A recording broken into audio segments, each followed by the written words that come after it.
यशोमती मैया के नंद लाला। हे नारायण, आज मेरी प्रजा और मेरा लल्ला दोनों ही गहरे संकट से घिर गए।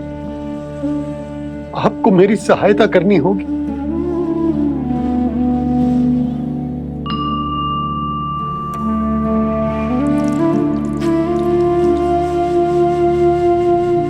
प्रभु, पिता होने का कर्तव्य मुझे एक दिशा में धकेल रहे है तो राजा होने का उत्तरदायित्व वो मुझे दूसरी दिशा में खींच रो। इस भीषण संकट में मैं क्या करूं? मैं इस संकट में अपनी प्रजा का साथ भी ना छोड़ सकता हूं और ना ही अपने लल्ला को उस नरभक्षी सिंह की मान में भेज सकता हूं। आप ही को इस समस्या का समाधान निकालना होगा। जय शालिग्राम मुझे मेरे मैया बाबा ने दिया था और उन्होंने कही थी कि जब भी कोई संकट आएगा ना प्रभु, तो इसके रूप में आप मेरा हाथ पकड़ लोगे और मुझे बताओगे कि क्या करना है, कैसे करना है। आज मुझे आपके मार्गदर्शन की आवश्यकता है प्रभु। मुझे मार्ग दिखाइए। बाबा और राजा होने की सुविधा में मैं बटा जा रहा हूं। मेरे इस धर्म की नौका जो झंझावात में फंस गई है, उसे पार लगाइए नारायण। रक्षा कीजिए नारायण।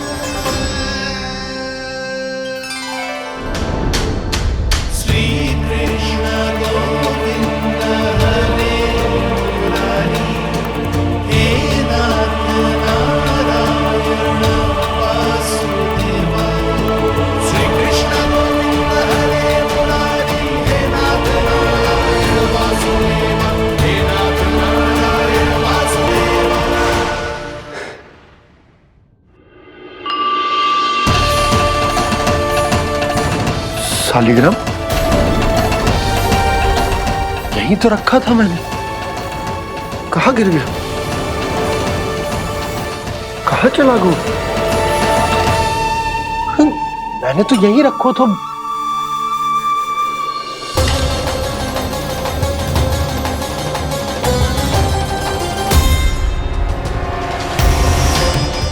कान्हा, तू यहाँ क्या कर रहा है? शालिग्राम देखो तूने?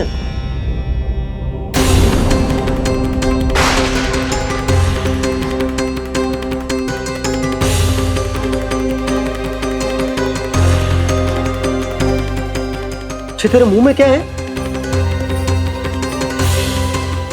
कान्हा, कहीं तूने शालिग्राम मुंह में तो ना ले लियो? हे नारायण, क्षमा करना, अबोध बालक। जी क्या करो कान्हा तूने?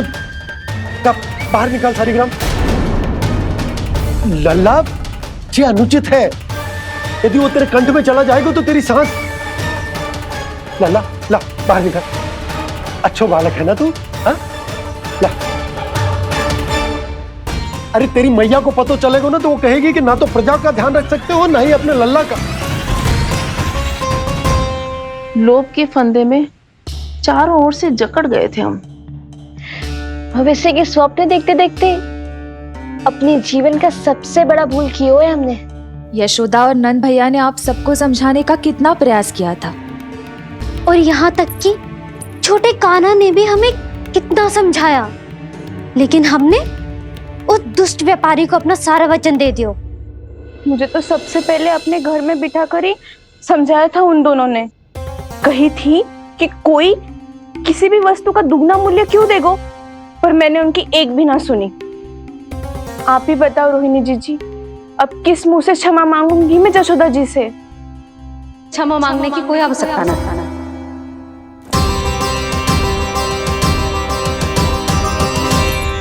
महत्वपूर्ण बात तो ये है कि तुम सबको अपनी भूल का आभास होगा और उसका पछतावा भी। पर अब तो बहुत देर हो गई है जसोदा जी, अब क्या होगा? जिस सुनहरे भविष्य के लिए हमने उस कपटी व्यापारी के सामने अपने नारायण के नाम का वचन दिया था, उसने वही भविष्य लेके राजा कंस के पांव के नीचे रख दिया है।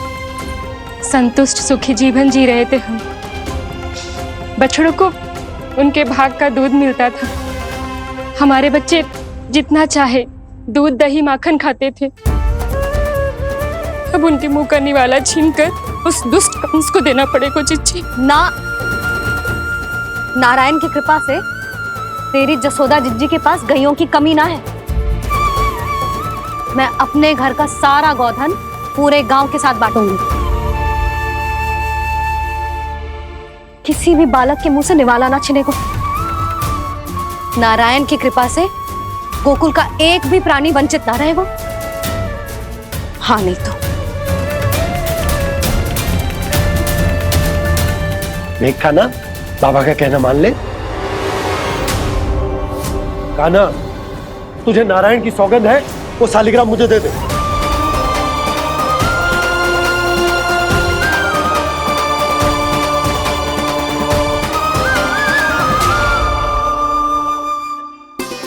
छे, क्या करो लल्ला तूने? ऐसे भी कोई कर तो है क्या लल्ला? मैं पहले से ही तुझे लेकर कितना चिंतित हूं। अच्छा पता है तुझे? क्षमा करना प्रभु।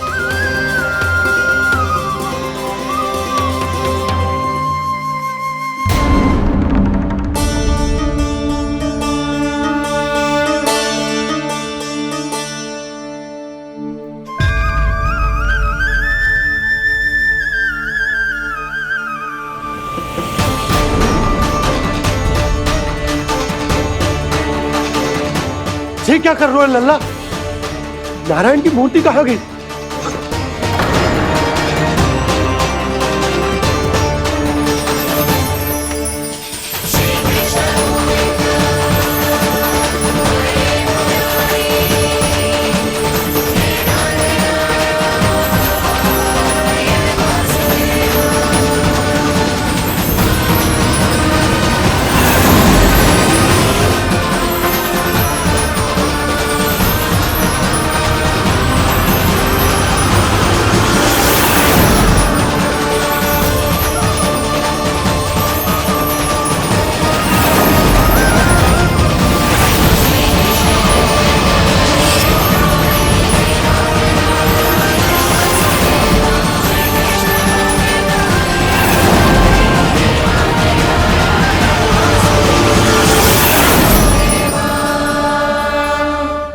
मैंने ना कान्हा के मुंह में फिर से ब्रह्मांड देखो है। मैंने तो ये भी देखो कि श्री नारायण गोकुल में हर स्थान पे है। जहां देखो वही नारायण। जिनके मुख में त्रिभुवन, जो सारी सृष्टि का संचालन करते, मैं उन्हीं की चिंता कर रहा था।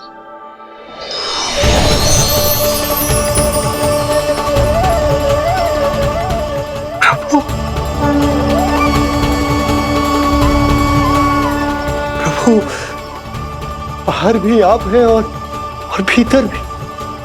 मुझे क्षमा कर दो प्रभु, क्षमा कर दो।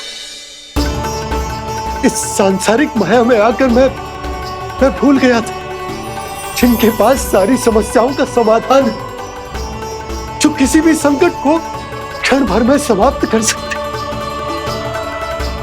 वो तो मेरे सामने ही।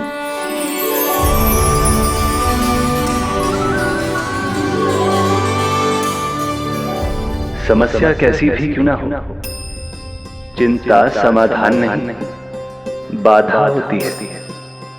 इसलिए चिंता मत कीजिए बाबा। मैं तो सदैव ही कहता हूं, मनुष्य को कठिन से कठिन परिस्थिति में भी चिंता से दूर ही रहना चाहिए। यदि व्यक्ति अपना सारा ध्यान अपने कर्मों को पूरा करने पर लगाए, तो वो बड़े से बड़े संकट का सामना भी सहज ही कर सकता है। और वैसे मेरी पूजा वही करते हैं जिन्हें मेरे अस्तित्व पर विश्वास है। इसीलिए उन्हें भी ये विश्वास अवश्य रखना चाहिए कि मैं अपने भक्तों का साथ अवश्य देता हूं, सदैव, हर परिस्थिति में।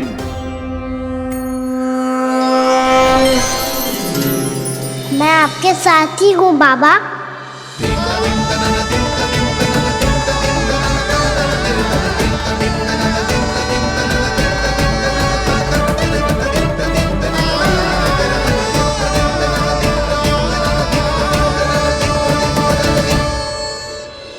जीवन भर उसके साथ व्यापार करने को वचन दियो है, उसका क्या जशोदा? और उस दुष्ट कंस और उसके व्यापारी ने जो समस्या उत्पन्न की, उसका क्या? समस्या है तो समाधान भी हो गई। मैंने तो कही थी ना मौसी, जो हमारे समझ में ना आए उस समाधान का दायित्व भगवान नारायण पर छोड़ देना चाहिए।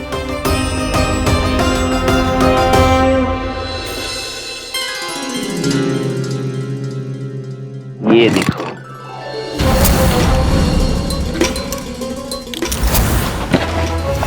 ये आभूषण, मोती, ये स्वर्ण उपहार में देने का सामर्थ्य किसके पास होगा?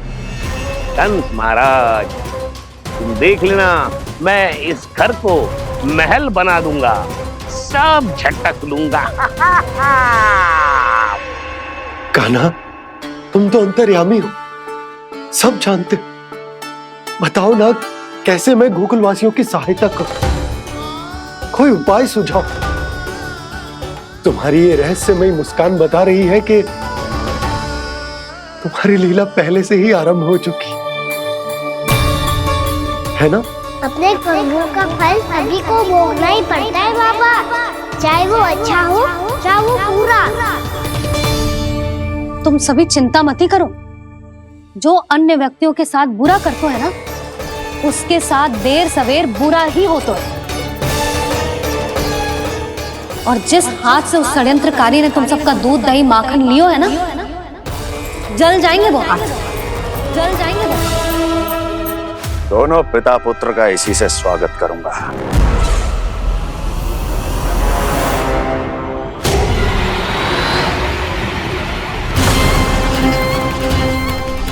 अचानक गदा में ताप कैसा? मेरे हाथ चल रहे हैं।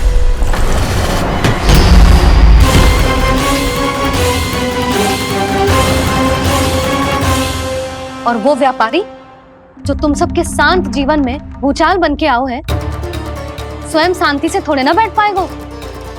अरे उसके जीवन में उस षड्यंत्र से बहुत अधिक भयंकर भूचाल आएगा।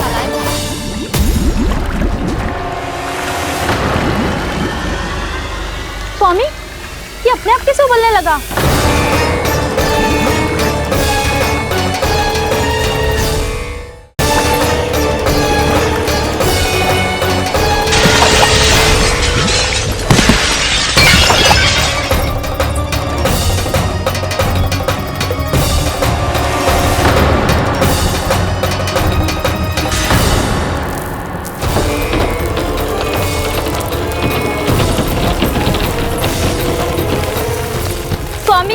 आप इस घर को महल बनाने का स्वप्न देख रहे थे, लेकिन ये खंडर बन गया। आप जिसके साथ मैत्री का संबंध स्थापित करके आए, वो कोई महान सम्राट नहीं, दुष्ट है। दुष्ट? उस व्यापारी ने दुष्ट कंस के साथ मिलकर भोले भाले गांव वालों का भोजन छीनो है ना। देखना उन दोनों के भोजन में कीड़े पड़ेंगे।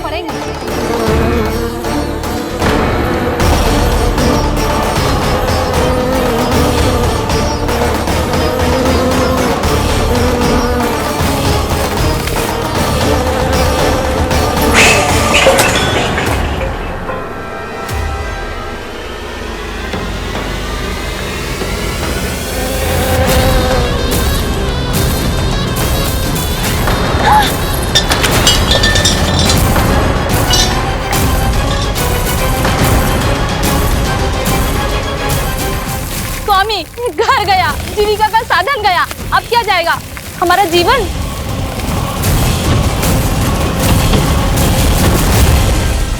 महाराज कंस का उपहार, आभूषण वाला संदूक।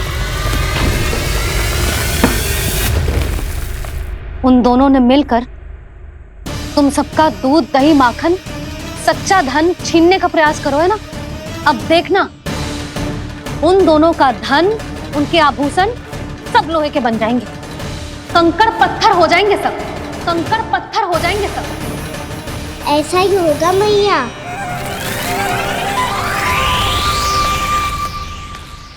मेरे ग्राहक। लेकिन स्वामी, ये इतने क्रोध में क्यों दिखाई दे रहे हैं?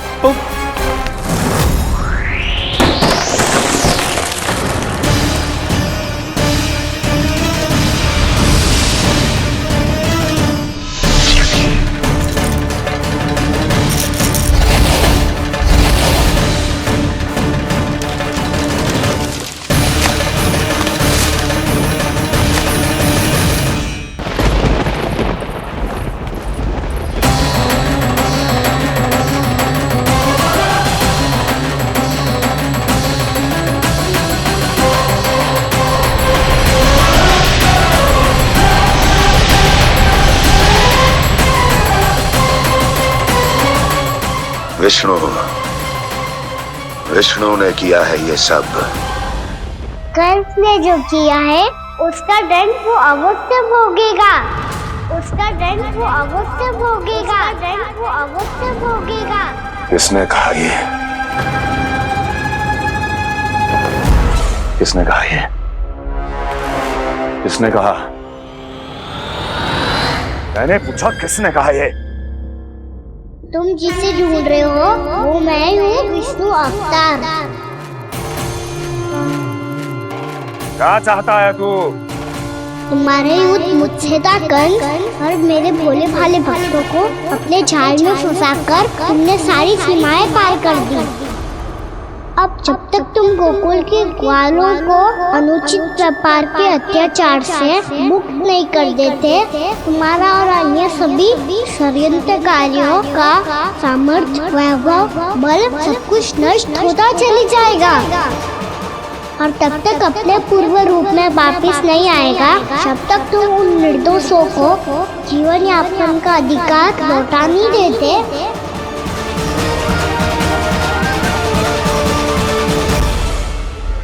महाराज, दूध, दही, माखन सब कुछ पूरी तरह से सड़ गया है।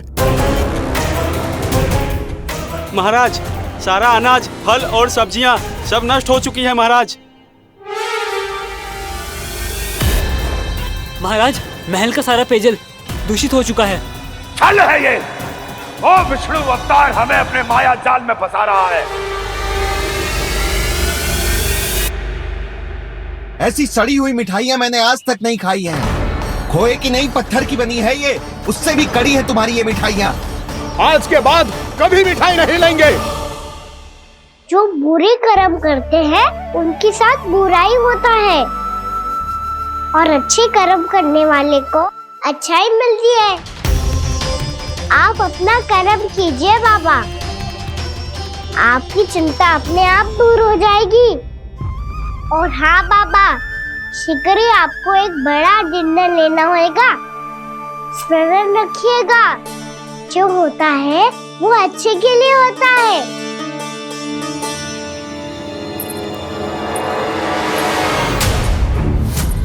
बाबा, मैया आ रही है, क्या करूं?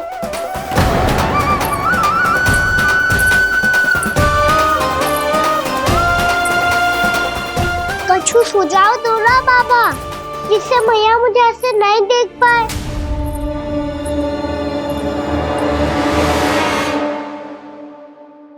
सुनो जी, आपने पुकार लगाई थी क्या?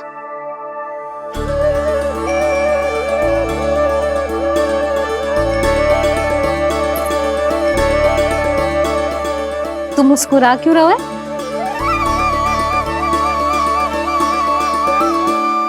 और आप भी बदले बदले से दिख रहे हो। पूजा करके तनिक शांति मिली ना? शांति ही नहीं यशोदा, प्रभु नारायण ने मुझे समस्या को समाधान भी दे दिया। मैं बस अपना कर्म करूं। कल कंस से मिलने मथुरा जाऊंगा मैं। उस दुष्ट अत्याचारी से मिलने जाओगे आप? ना ना, मैं आपको उससे मिलने ना दूंगी। देखो ना आपने कैसे हमारे गांव वालों को फंसाओ है उसने। अवश्य ही आपको भी उसी उद्देश्य से बुला रहे हैं। आप मुस्कुरा रहे हैं प्रभु?